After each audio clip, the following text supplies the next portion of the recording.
Hello everyone, this is Komal, your SST educator. Welcome back to your favorite channel Magnet Brains. Magnet Brains आपको provide कराता है high quality education, वो भी बिल्कुल free of cost, kindergarten से लेके class 12 तक की सीबीएसई बोर्ड के कोर्सेज के साथ साथ आपको अदर स्टेट बोर्ड के भी कोर्सेज अवेलेबल है इन हिंदी मीडियम, जैसे कि UP board, Bihar board, Delhi board के कोर्सेज प्रॉपर सिस्टमैटिक वे में। कोई दिक्कत परेशानी आपको नहीं होगी। डेली प्रैक्टिस सेट्स के क्वेश्चंस भी मिलेंगे, प्रैक्टिस भी करते जाइएगा। ई बुक्स और ई नोट्स की लिंक आपको डिस्क्रिप्शन बॉक्स में अवेलेबल है, तो भटकने की बात नहीं बनती। सो आज हम क्या करने वाले हैं, वही जो पैटर्न हम फॉलो करते हैं। एमसीक्यू के बाद क्या होता है हमारा MIQ से, यानी मोस्ट इंपॉर्टेंट क्वेश्चंस को हम सॉल्व करते हैं, है ना। ऐसे ऐसे क्वेश्चंस जो हमें इंपॉर्टेंट लगते हैं उनके बारे में हम डिस्कशन करते हैं। चलो पहले तो लाइक कर दो, फिर डिस्कस जो है करते हैं, आगे बढ़ाते हैं हमारा डिस्कशन। हमारे डिस्कशन को फिर फर्दर हम आगे बढ़ाएंगे। पहले लाइक कर दो जल्दी जल्दी से, ठीक है। क्वेश्चन फर्स्ट आपकी आंखों के सामने, पैटर्न वही है जैसे कि बता ही चुकी हूं मैं, वेरी शॉर्ट शॉर्ट लॉन्ग, है ना। In what situation does the enforcement of a law become all the more important. कैसी सिचुएशन होती है, जब किन सिचुएशंस में जो कानून को लागू कराना बहुत ज़्यादा क्या होता है, इंपॉर्टेंट हो जाता है ना। किन सिचुएशंस में हम कह सकते हैं कि कानून का लागू होना ज़रूरी है, होना ही है। क्या सिचुएशंस है, जल्दी बताओ, कोई आइडिया। चलो, enforcement of a law becomes all the more important when it seeks to protect the weak from the strong. ये बहुत ज़रूरी हो जाता है जब लगता है कि कोई भी पावरफुल व्यक्ति, पावरफुल इंसान, पावरफुल पर्सनालिटी किसी वीक इंसान पर क्या करता है भाई, अत्याचार करता है, एक्सप्लॉइट करता है, ह्यूमिलिएट करता है। तो उसको प्रोटेक्ट करने के लिए फिर क्या ज़रूरी हो जाता है कि भाई कानून तो लागू करने पड़ेंगे, नहीं तो बेचारा जो वीक है उस पर अत्याचार होगा, है ना। सही बात है ना। यही तो देखती सरकार की, किसी चाहे कोई मेजॉरिटी हो माइनॉरिटी को डोमिनेट ना कर रहा हो, कोई एक रिलीजन दूसरे रिलीजन को डोमिनेट ना कर रहा हो, एक्सप्लॉइट ना कर रहा हो, कोई अपर कास्ट लोअर कास्ट को एक्सप्लॉइट ना कर रहा हो, है ना। अगर हम जेंडर बेसिस पे बात करें तो भाई ऐसे वुमेन्स के साथ गलत ना हो रहा हो, है ना, उनको ऐसा ना समझा जा रहा हो कि भाई ये लोग तो कुछ नहीं, इन्फीरियर ना समझा जा रहा हो। तो मतलब स्ट्रॉन्ग जो है वीक को डोमिनेट ना करें, एक्सप्लॉइट ना करें, ठीक है। तो उनसे बचाने के लिए फिर कानून को क्या करना ज़रूरी हो जाता है, लागू करना। जैसे हम कंपनीज वगैरह की भी बात करें तो जो लेबर लॉज वगैरह होते हैं, है ना, ये चाइल्ड लेबर या कुछ भी ऐसी चीज़ें सब इसी के अंदर आती हैं। क्लियर। चलो okay, question number second, What does the 2011 census data say about child labor in India? है ना, जो सेंसस है 2011 का चाइल्ड लेबर के बारे में क्या बताता है। 2011 का सेंसस का चाइल्ड लेबर के लिए क्या कहना है। चलो ये कुछ ज़्यादा ही वो हो गया है, इसको थोड़ा सा पतला करते हैं, है ना, नहीं तो क्वेश्चन ही नहीं दिखेगा और यही दिखेगा, पेन स्टाइलर का ही वो दिखेगा। चलो जल्दी बताओ क्या कहना है 2011 सेंसस में, किसका, चाइल्ड लेबर के रिगार्डिंग इंडिया, जल्दी बताओ। चलो, according to the 2011 census, over 4 million children in India aged between 5 and 14 work in various occupations including hazardous ones। मतलब जो 2011 का सेंसस का डेटा है तो उसमें कहा गया है कि लगभग ओवर 4 मिलियन जो है चिल्ड्रन, है ना, 4 मिलियन से ज़्यादा जो बच्चे हैं लगभग इतने, एज कितनी 15 से 14 ईयर के बीच के बच्चे, वो बहुत से ऐसी ऑक्यूपेशंस में बिजी हैं, मतलब काम करते, चाइल्ड लेबर करते, इवन उसमें हजार्डस एक्टिविटीज़ भी इंक्लूडेड है। क्लियर, आ गया समझ में क्या इंक्लूडेड है इसमें, हजार्डस एक्टिविटीज़ भी इंक्लूडेड है, ठीक है। अब आप समझ सकते कि कैसे हालात चल रहे हैं। चलो question 3, what does the constitution say about child labour. Constitution का चाइल्ड लेबर के रिगार्डिंग क्या कहना है, कॉन्स्टिट्यूशन चाइल्ड लेबर के रिगार्डिंग क्या कहता है, क्या कहता है कॉन्स्टिट्यूशन चाइल्ड लेबर के रिगार्डिंग। क्या लगता है कॉन्स्टिट्यूशन ने क्या बोला है चाइल्ड लेबर को लेके, कि भाई चाइल्ड लेबर करो, यही कहा है ना कि चाइल्ड लेबर बैन है। The Constitution states that no child below the age of 14 years shall be employed to work in any factory or mines or engaged in any other hazardous employment। Constitution क्या कहता है, Constitution ये कहता है कि कोई भी बच्चा, है ना, जो जिसकी एज 14 साल से कम उम्र की है, किसी भी फैक्ट्री हो या माइंस हो, किसी भी ऐसी एक्टिविटी में, किसी भी ऐसी जगह है ना जहाँ पे हजार्डस एम्प्लॉयमेंट हो रहा हो, वहाँ उससे काम नहीं करा सकते, उनको नहीं रख सकते काम पे, ठीक है। ये बैन है टोटली, है ना। ये क्या है, एक तरीके से क्राइम है। क्लियर हुआ? कोई कंफ्यूजन, दिक्कत तो नहीं है? आ गया ना समझ में? जैसे कि मैंने कहा था कि मतलब 14 ईयर से कम के बच्चे को कहीं भी आप काम नहीं करा सकते, चाइल्ड लेबर बैन है। चलो, What does the fundamental right against exploitation state, है ना। ये जो फंडामेंटल राइट है, राइट अगेंस्ट एक्सप्लॉयटेशन, है ना, ये क्या कहता है? जो फंडामेंटल राइट है, राइट अगेंस्ट एक्सप्लॉयटेशन, क्या बताता है हमें? राइट अगेंस्ट एक्सप्लॉयटेशन, एक्सप्लॉयटेशन का मतलब तो हमें पता ही है, जो प्रताड़ित करता है, प्रताड़ना एंड ऑल, ठीक है। बताओ जल्दी, what does the fundamental right against exploitation state, ये हमें क्या बताता है, क्या कहता है? बताइए, एनी आइडिया क्या कहता है? कुछ तो कहता है, कहता तो है। चलो, the fundamental right against exploitation says that no one can be forced to work for low wages or under bondage। जो हमारा फंडामेंटल राइट है यही कहता है अगेंस्ट एक्सप्लॉयटेशन का, कि किसी को भी आप जबरदस्ती, है ना, फोर्स नहीं कर सकते कि वो कम वेज में, लो वेज में, है ना, या अंडर बॉन्डेज काम करे। कोई ऐसी जबरदस्ती नहीं कि नहीं तुम्हें तो कम तनख्वाह में काम करना पड़ेगा, कोई जबरदस्ती आप नहीं कर सकते, ठीक है। चलो, question 5, which incident brought the issue of environment to the forefront in India. कौन सा इंसिडेंट जो इन्वायरमेंट इशू को लेकर आया था इंडिया में सामने, है ना। एक इंसिडेंट हुआ था जिससे इन्वायरमेंट इशू भी सामने आया था, उठा था। कौन सा incident? The Bhopal gas tragedy 1984 brought the issue of environment to the forefront in India।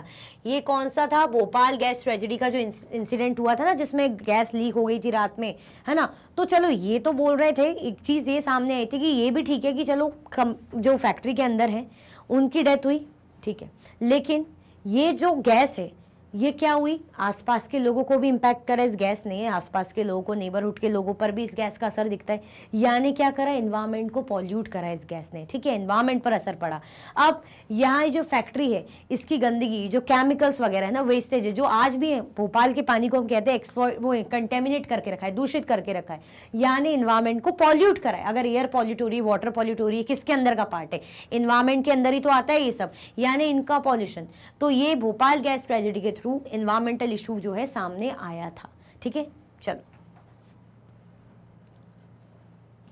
Question 6, name the south Asian countries which have become centres for industries producing pesticides, asbestos और processing zinc and lead.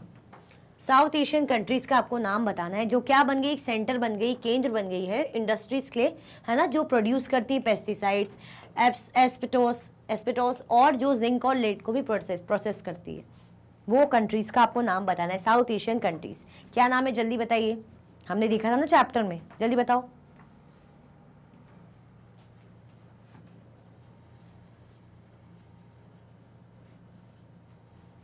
क्या होगा answer?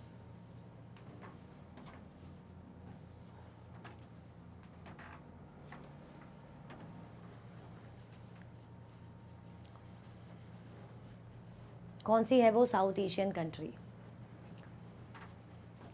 चलो देखें, India, Bangladesh and Pakistan are 3 South Asian countries which have become centers for industries producing these items। कौन सी है? India है, बांग्लादेश और पाकिस्तान, याद रखना, ठीक है, ये कंट्रीज है साउथ एशियन। क्लियर? चलो, short answer type question, very short हो गए हैं, अब short answer type question. What can the government do to ensure that laws are fully implemented? Government क्या करती है ना, वो ये इंश्योर करती है कि भाई जो कानून है, जो लॉज हैं, पूरी तरीके से इम्प्लीमेंट हो। तो क्या करती है इसके लिए गवर्नमेंट, कि वो इंश्योर करती है ना इन चीज़ों को लेके? जल्दी बताओ, क्या लगता है क्या होगा आंसर? देखें, चलो, The government can ensure laws are fully implemented by conducting surprise raids and checks the workplace. It can, for instance, ensure that every worker get fair wages by regularly inspecting work sites and punish those who violate the law. मतलब वही होता है ना कि एकदम से sudden surprisingly आप एक सरप्राइज विजिट हो जाए, है ना, तो क्या करें, मतलब एकदम से रेड कर दो, है ना, रेड कर दो, एकदम से चेक करो वर्क प्लेस को कि कैसा क्या काम हो रहा है वहां पे, है ना। अब क्या कर सकते हो, जैसे कहीं कंस्ट्रक्शन साइट चले गए या कहीं भी ऐसी वर्किंग साइट चले गए जहाँ पे ये पता कर लिया, पता चल जाए कि जो वर्कर्स हैं क्या उन्हें फेयर वेज मिल रही है ना, सही तरीके से वेज उन्हें फेयर मिल रही है या नहीं मिल रही है।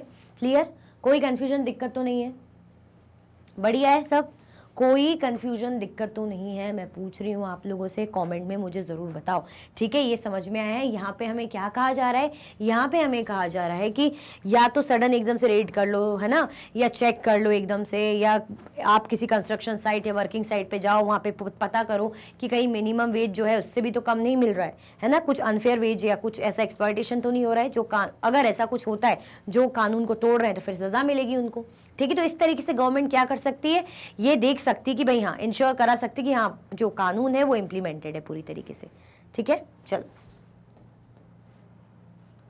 Question 8, what did the supreme court state in the Subhash Kumar versus state of Bihar 1991 case. क्या ये जो सुप्रीम कोर्ट का कहना है, किसके केस में, Subhash Kumar versus state of Bihar 1991 case में, ठीक है, क्या कहना है इनका, देखें। चलो, in this case, the Supreme Court held that the right to life is a fundamental right under Article 21 of the Constitution.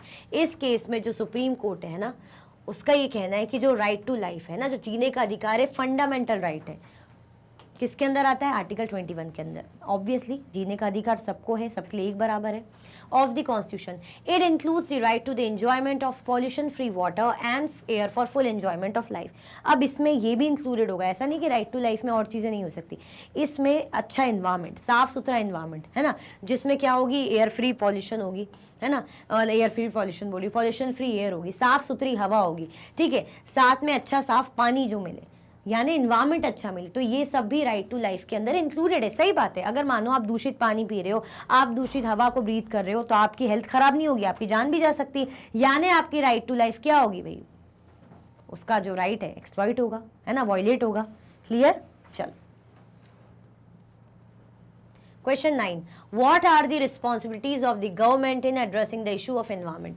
क्या रिस्पॉन्सिबिलिटीज होती है गवर्नमेंट की इशूज को एड्रेस करने में, एनवायरमेंट के, है ना, इन्वायरमेंट के इश्यूज को एड्रेस करना है, पता करना है कि कहीं कोई दिक्कत तो नहीं है, तो सरकार की इसमें क्या रिस्पॉन्सिबिलिटीज होती है। चलो, The government is responsible for setting up laws and procedures that can check pollution, clean rivers and introduce heavy fines for those who create pollution. Government किस चीज़ के रिस्पॉन्सिबल रहती है, वो क्या करेगी, लॉ एंड प्रोसीजर वो कैसे करेगी, पहले तो पॉल्यूशन वगैरह चेक करेगी, गंदगी प्रदूषित कैसा हो रहा है, प्रदूषण तो नहीं हो रहा है ना, नदियाँ वगैरह साफ करवाएंगी, और जो लोग पॉल्यूशन क्रिएट करेंगे उन पे क्या लगेगी भाई, हैवी फाइन्स लगाएंगे, है ना, उन पे क्या लगाएंगी, फाइन लगाया जाएगा, पेनल्टी लगाई जाएगी, ठीक है। चलो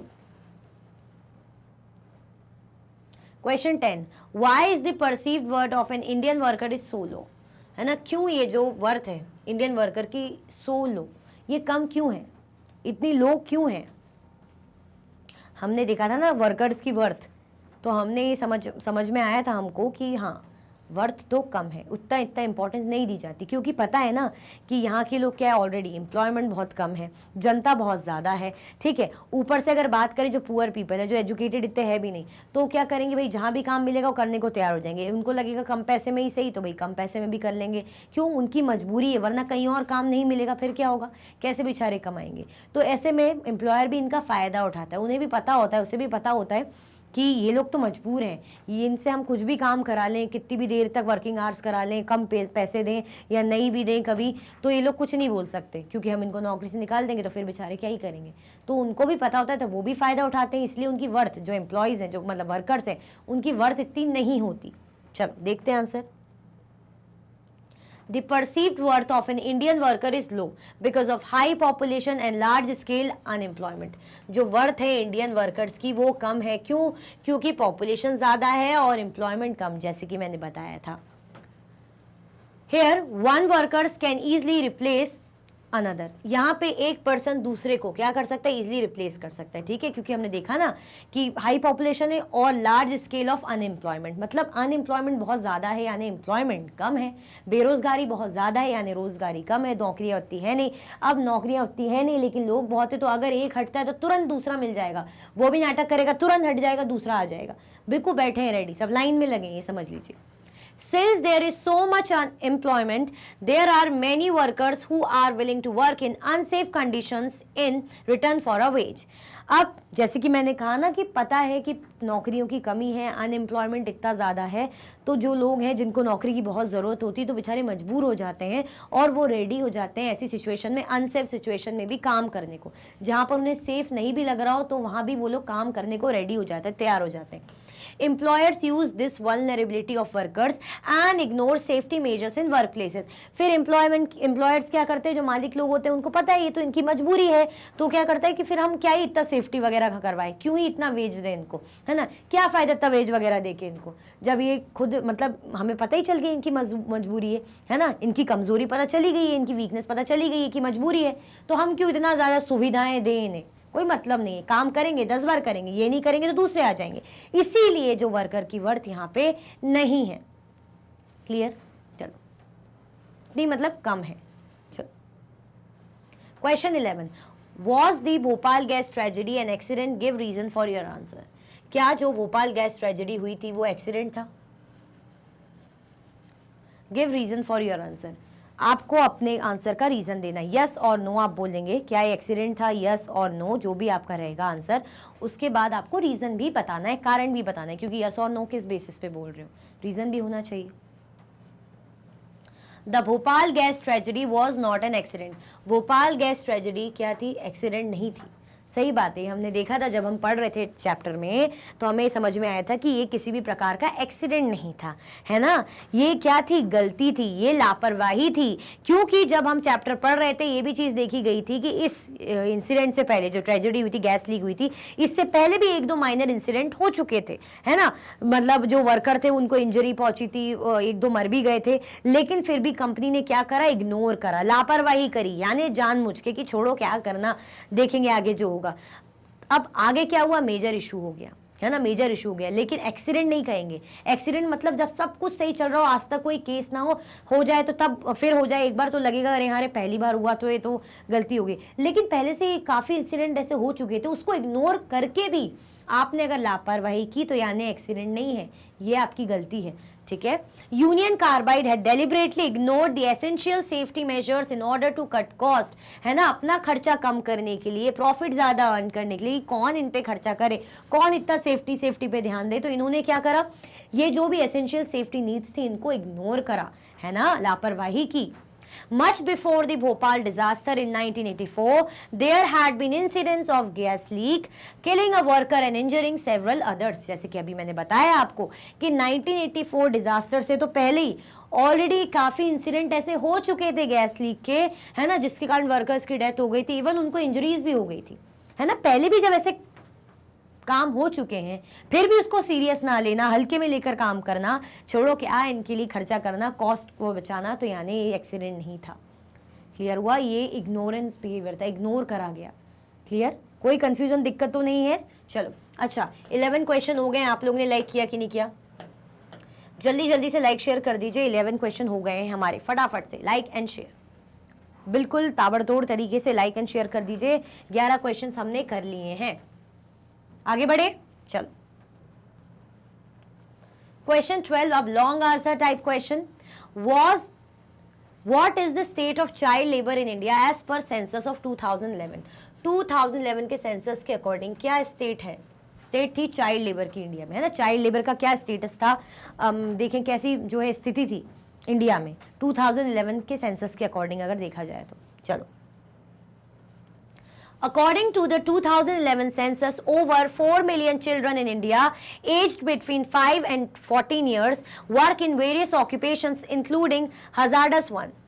अब 2011 सेंसस के अकॉर्डिंग है ना, ये देखा गया कि 4 मिलियन जो बच्चे हैं इंडिया के, जिनकी एज लगभग 5 से 14 ईयर्स के बीच की है ना, बहुत से ऐसी ऑक्यूपेशंस में जिसमें इवन हजार्डस एक्टिविटी भी होती हैं इंक्लूडेड है। मतलब 4 मिलियन बच्चे अगर हम कहें तो इन एक्टिविटीज़ में इंक्लूडेड है, मतलब चाइल्ड लेबर में इंक्लूडेड है, करते हैं वो काम, वो उनकी मजबूरी होती है। लेकिन बड़े लोग जो करवा रहे हैं उनको क्या है, उनको तो फ़ायदा मिलता है कि अरे यार तो बच्चे हैं, काम कर रहे हैं, है ना, इनको यूज़ करो, इनको एक्सप्लॉइट करो, है ना, कम काम पैसों में इनसे ज़्यादा से ज़्यादा काम करो, तो चाइल्ड लेबर बहुत होता है। ठीक है, तो लगभग 4 मिलियन बच्चे इन एक्टिविटीज़ में, इन चीज़ों में इंडल्ज है। 5 से 14 ईयर्स के बच्चों की बात करें, इन ऑक्यूपेशन में इंडल्ज है ना। इवन हजार्डस एक्टिविटीज़ भी जहाँ होती है, हजार्डस, उसमें भी इंक्लूडेड है। In October 2016, the government amended the Child Labor Protection Act. ये 2016 है, ठीक है, 2016 है। 2016 में गवर्नमेंट ने क्या करा था, अमेंड करा था, इसको ऐसे लिख दो, 2016 गवर्नमेंट ने अमेंड करा था चाइल्ड लेबर प्रोटेक्शन एक्ट, मतलब इसमें चेंजेस कराए थे, चाइल्ड लेबर प्रोटेक्शन एक्ट में चेंजेस कराए थे। Banning children under 14 years of age from working as domestic servants और एज वर्कर्स इन ढाबास, है ना। क्या करा था, इसमें बैन कर दिया था बच्चों को, जो 14 साल से कम उम्र के बच्चे हैं उनको बैन कर दिया था, है ना। जो जैसे डोमेस्टिक सर्वेंट्स थे या वर्कर्स थे, ढाबा वगैरह में काम करे, रेस्टोरेंट में काम करे, टी शॉप्स में काम कर रहे हैं, तो 14 साल से कम के बच्चे अगर ऐसे कहीं भी काम करते हुए नजर आए, है ना, लेबर करते हुए नजर आए, तो उन क्या जो करा रहे हैं काम, क्या करा है, उनको सज़ा मिलेगी, है ना, उनको सज़ा मिलेगी। और ये टोटली बैन भी कर दिया। It made employing these children a punishable offence. ये क्या माना गया कि अगर बच्चों को कोई जॉब पे रख रहा है, बच्चों से कोई काम करा रहा है ना, उनको नौकरी करवा रहा है या एम्प्लॉय में जो भी ऐसे एक्टिविटीज़ हो रही हैं, तो उसको क्या मिलेगी, सज़ा मिलेगी। Anyone found violating the ban must be penalized with a punishment ranging from jail terms of 6 months to 2 years and or fine of 20,000 rupees to 50,000, है ना। अगर कोई भी एक एक्ट को, ये लॉ को वायलेट करते हुए, तोड़ते हुए दिखता है, तो उसको क्या मिलेगी, सज़ा मिलेगी, पनिशमेंट मिलेगी, है ना, और जेल भी होगी। जैसे लगभग कितने 6 to 2 ईयर्स की हो सकती है जेल, है ना, इतनी रेंज में हो सकती है, और उसको फाइन देना पड़ेगा 20 to 50,000 तक का। The central government has asked state government to develop plans to rescue and rehabilitate children who are working as domestic servants.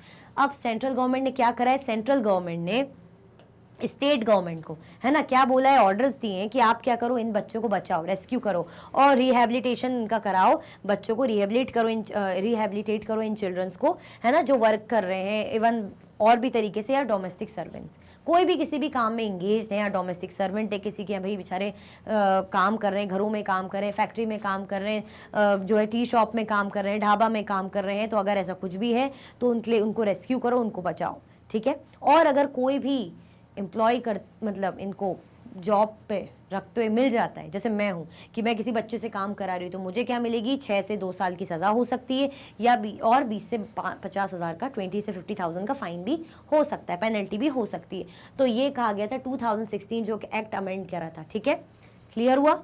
चलो Question 13.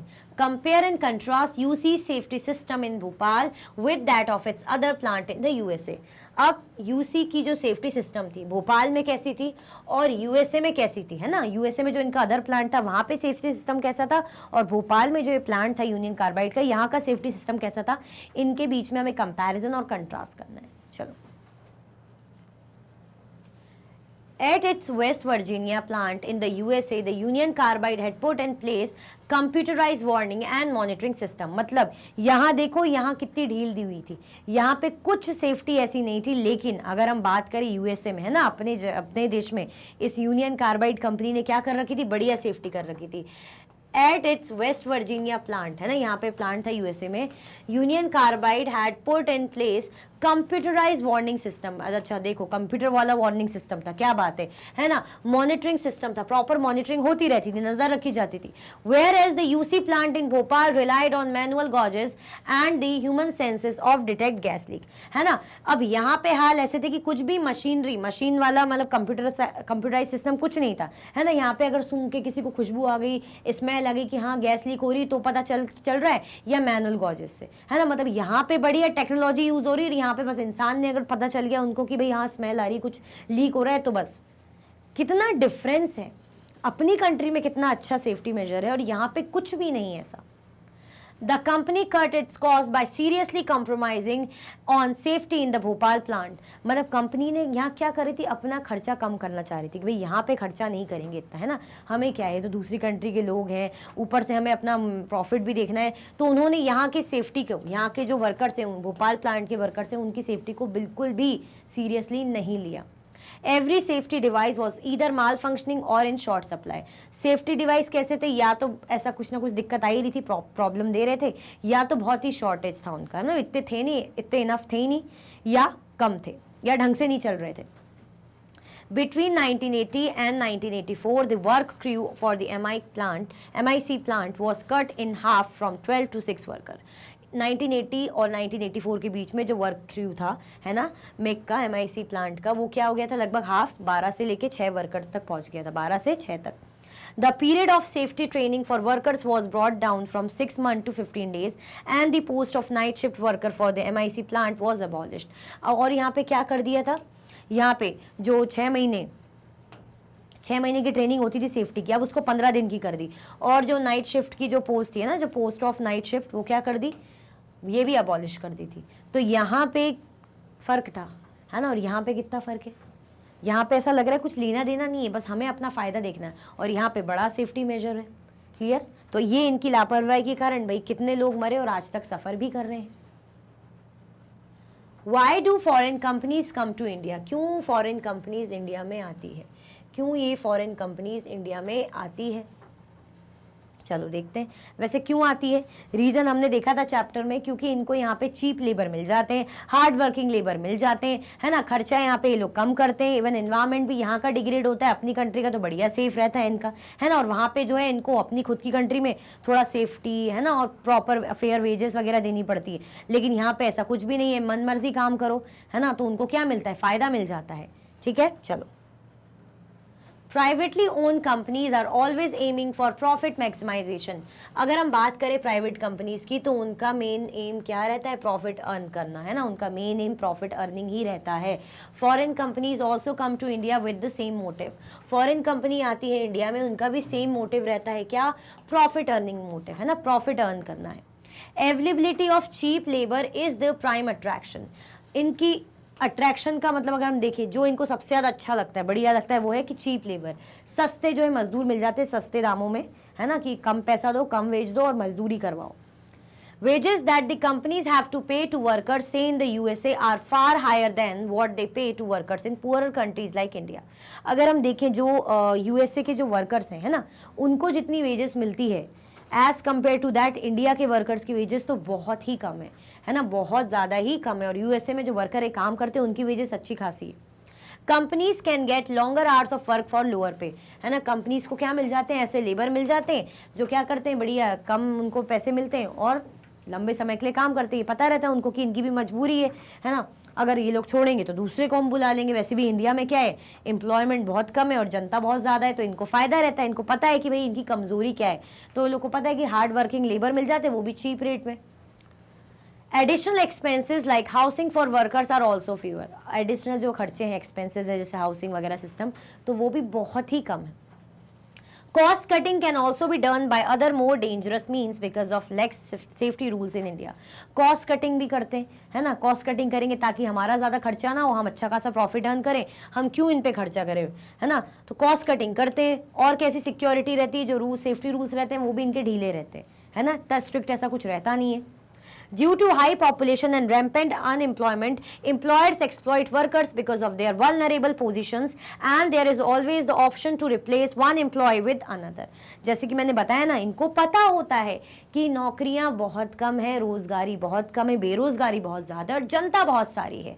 तो अगर ये लोग नाटक करेंगे तो हटाएंगे, दूसरे आ जाएंगे, वो भी नाटक करेगा, हटाएंगे, दूसरा आ जाएगा, हटाएंगे, दूसरा आ जाएगा. बहुत है, बहुत लगे लाइन पे. और ये सही बात है क्योंकि एम्प्लॉयमेंट हमारे इंडिया में बहुत कम है और जनता बहुत ज़्यादा है. तो मालिकों को ये पता रहता है, जो बिजनेसमैन रहते हैं, जो ओनर रहते हैं, उनको ये पता रहता है कि हम इनकी क्या करेंगे, कमज़ोरी का फ़ायदा उठाएंगे, इनकी वल्नरेबिलिटी का क्या करेंगे, फ़ायदा उठाएंगे. हम जैसा चाहें इनको एक्सप्लॉइट कर सकते हैं, इनको कम तनख्वाह देंगे और ये लोग काम करेंगे. नहीं भी देंगे, कभी नहीं देंगे, तो भी झक मार के इनको काम करना पड़ेगा. ठीक है, क्लियर हुआ. तो फॉरेन कंपनीज क्यों आती हैं इंडिया में? अपना फायदा करने के लिए, है ना। चीप लेबर मिल जाते हैं, हार्ड वर्किंग लेबर मिल जाते हैं, एनवायरमेंट भी यहीं का डिग्रेड होता है। क्लियर? चलो, how has the government fared in its responsibility to enforce safety laws, है ना। कैसे जो गवर्नमेंट है उसने अपनी जो रिस्पॉन्सिबिलिटी इन्फोर्स करी, किसकी? सेफ्टी लॉज की, है ना। जो सेफ्टी के लिए मेजर्स लिए गए, कानून बनाए गए, उसके रिगार्डिंग हमें बताना है कि गवर्नमेंट का कैसा क्या काम रहा है, क्या responsibility. The government is responsible for making and implementing sound safety laws in the country for the protection of its citizen and upholding the fundamental right to life. जो गवर्नमेंट है किस चीज़ के रिस्पॉन्सिबल है? ये रिस्पॉन्सिबल है for making and implementing sound safety laws in the country, है ना। गवर्नमेंट किस चीज़ के लिए रिस्पॉन्सिबल है कि अपनी कंट्री में कैसे जो है सेफ्टी लॉज रहे, है ना, जो सुरक्षा के कानून रहे बहुत सही, बहुत अच्छे, proper, for the protection of its citizen, अपने सिटीजन्स के प्रोटेक्शन के लिए, and upholding the fundamental right to life, और जो फंडामेंटल राइट टू लाइफ जिसके अंदर आती है भाई सेफ्टी, चाहे हो, चाहे इन्वायरमेंटल हो, वाटर के लिए हो, कुछ भी लाइवलीहुड के लिए हो, सब राइट टू लाइफ के अंदर ही आता है। तो ये किसकी रिस्पॉन्सिबिलिटी है प्रोवाइड कराना? गवर्नमेंट की रिस्पॉन्सिबिलिटी है। However the Bhopal gas tragedy was a tragic proof of governments failure in fulfilling this responsibility. लेकिन अगर हम भोपाल गैस ट्रेजेडी का एग्जाम्पल देखें तो ये क्या माना जाता है? गवर्नमेंट की हार, फेलियर माना जाता है, कमी जो है मानी जाती है ना, कि उसने अपनी रिस्पॉन्सिबिलिटी ढंग से नहीं निभाई, है ना। उनको पता था गवर्नमेंट को कि भाई कंपनी में ऐसे कुछ इंसिडेंट हो चुके हैं ऑलरेडी, गैस लीक के, लोग इंजर्ड हो चुके हैं, मर चुके हैं, बट फिर भी रोका नहीं। क्यों? क्योंकि इन्वेस्टमेंट हो रहा था और साथ में एम्प्लॉय जो है जॉब्स भी आ रही थी इनके थ्रू। तो गवर्नमेंट कुछ नहीं देख रही थी, वो अपना फायदा देख रही थी कि भाई चलो ठीक है। First, the safety laws were lax in India. पहले तो जो सेफ्टी लॉज है इंडिया में क्या है? बहुत बेकार है, ढीले हैं, है ना, इतने ज़्यादा मजबूत नहीं, स्ट्रिक्ट नहीं है। Second, even these weak safety laws were not fully enforced, और ऊपर से सेफ्टी लॉज भले ही वीक है ना, ज़्यादा दमदार नहीं, लेकिन इसको भी इन्फोर्स नहीं कराते, इसको भी लागू नहीं कर पाते।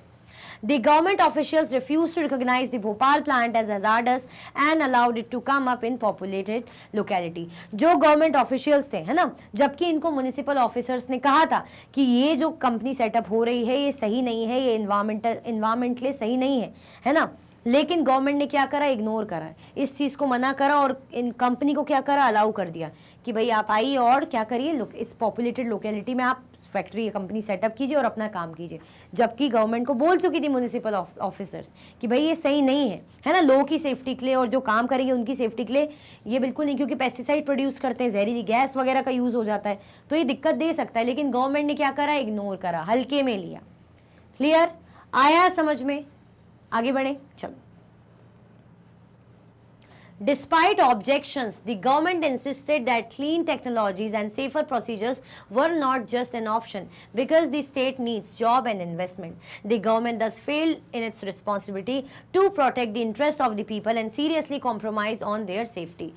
इतने ऑब्जेक्शंस होने के बाद भी जो गवर्नमेंट है उसने क्या बोला कि क्लीन टेक्नोलॉजी और safer procedures were not just an option. ये सिर्फ ऑप्शन नहीं है, क्योंकि जो स्टेट है उसको क्या चाहिए? जॉब चाहिए, है ना, सरकार मतलब जो राज्य है उसमें नौकरियां आनी चाहिए, इन्वेस्टमेंट चाहिए। तो हम कंपनी को कुछ नहीं ऐसे रोक सकते कि आप सेटअप मत करो, उनको हम कुछ नहीं बोल सकते। The government does failed in its responsibility to protect the interest of the people. इसीलिए हम कह सकते हैं कि गवर्नमेंट ने भाई लोगों की जान को क्या मान लिया, मतलब इतना सीरियसली लिया ही नहीं, बातों को सीरियसली लिया ही नहीं, तो यानी वो रिस्पॉन्सिबिलिटी निभाई नहीं, है ना। रिस्पॉन्सिबिलिटी क्या होती सरकार की? जो है सिटीजन्स की लाइफ को प्रोटेक्ट करना, उन्होंने नहीं निभाई। उन्होंने क्या करा? इग्नोर करा, क्योंकि उनको क्या दिख रहा था? इन्वेस्टमेंट एंड जॉब्स दिख रही थी बस, ठीक है। And seriously compromise on their safety, और जो बेचारे लोग हैं, आसपास के लोग हैं, जो फैक्ट्री के लोग हैं, उनकी सेफ्टी के साथ क्या करा? कॉम्प्रोमाइज़ करा। उन्होंने लगा कि ठीक है इतना कुछ होगा नहीं, लेकिन इतना बड़ा मैटर तो हो गया। आज हम उसको वर्स्ट जो है इंडस्ट्रियल डिजास्टर क्यों कहते हैं? ये लापरवाही की वजह से। अगर ये थोड़ा देख लेते, मान लेते, तो उतना नहीं होता। क्लियर? आया समझ में? 15 क्वेश्चंस आपके जो हैं हो गए हैं। क्लियर? चलो, तो फटाफट से क्या कर दीजिए? लाइक कर दीजिए, जल्दी जल्दी से लाइक शेयर सब्सक्राइब कर दीजिए, ठीक है। अगर आप और भी लेक्चर्स की वीडियोस देखना चाहते हैं तो आप मैग्नेट ब्रेन्स के यूट्यूब चैनल, एप्लीकेशन और वेबसाइट से देख सकते हैं। ई नोट्स और ई बुक्स की लिंक आपको डिस्क्रिप्शन बॉक्स में अवेलेबल है। ये सारे हाई क्वालिटी के कोर्सेज हैं, जैसे कि CBSE board, Delhi board, Bihar board, UP board, MP board, Rajasthan board, Vedic maths, crash course, spoken English courses अच्छी क्वालिटी में और 100% फ्री अवेलेबल है। आप हमें सारे के सारे प्लेटफॉर्म पर भी फॉलो कर सकते हैं। तो लाइक शेयर सब्सक्राइब करना बिल्कुल भी ना भूलें। अपना ख्याल रखें। Thank you so much for watching.